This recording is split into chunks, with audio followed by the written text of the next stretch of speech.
area, I mean, it's not good rainfall. I mean, we've been seeing all those videos and the pictures with that dangerous flooding and those dangerous floodwaters out there. Well, this storm, Imelda, is now being compared to Harvey two years ago. Not again, just 2 years later. It's the same thing.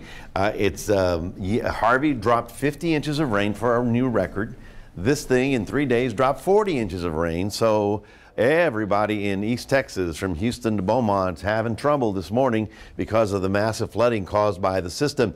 Here you see the path of it came up out of the Gulf, turned into a storm, and then sort of wandered around the Houston-Harris County area, dropping the tremendous amount of rainfall. Last night there was a band of showers that came from Austin down to San Antonio, and then it fell apart right along I-10. So we are in the high side of, on the dry side of all of this because we're getting an offshore wind.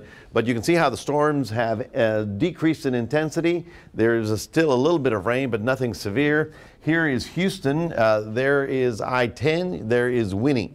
Winnie is a little town between Houston and Beaumont, and yesterday they got 23 inches of rain. So we're talking a lot of East Texas has got 2 to 3 feet of water. All of the communities from almost Liberty, if you know, up in the Pine Woods, all the way down to the Gulf are having floodwaters. We almost ran out of colors on this one. We started with the blue, which is less than a tenth. We went up to the purple, which is 6 inches. Then we had to start again with this gradient to get up to the 24 inches that we got out of this. So it's another one for the record books, folks. And this one basically just stalled almost like Allison in 2001 and caused that tremendous flooding. And of course, with so much concrete up here in Houston now, such a big area, that a lot of that water is just going to roll down the roads and into the houses. So there's very little percolation of that water into the ground. But then again, at 40 inches, what are you going to do? A couple of fronts beginning to move in in the northern plains, and this is nice.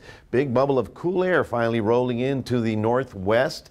That's not going to get here just yet, but it's a sign that things are beginning to change, and hopefully we'll turn the corner on this long, hot summer and a very late, but now a very active tropical storm season. The remnants of Imelda will just drift off and eventually fill in. We are going to return to that sea breeze coming back into the coastal bend, and that means that we'll have a few little garden variety showers over the weekend in the late afternoon.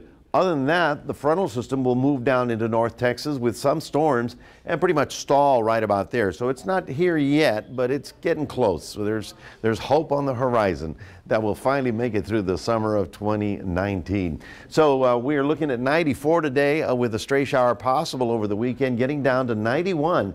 Monday is the first day of fall. We're pretty excited about that. And then we get into the early part of next week, and we're still on the warm side. That is your 7-day forecast brought to you by NEC Co-op Energy. Back with more on Sunrise coming up after this.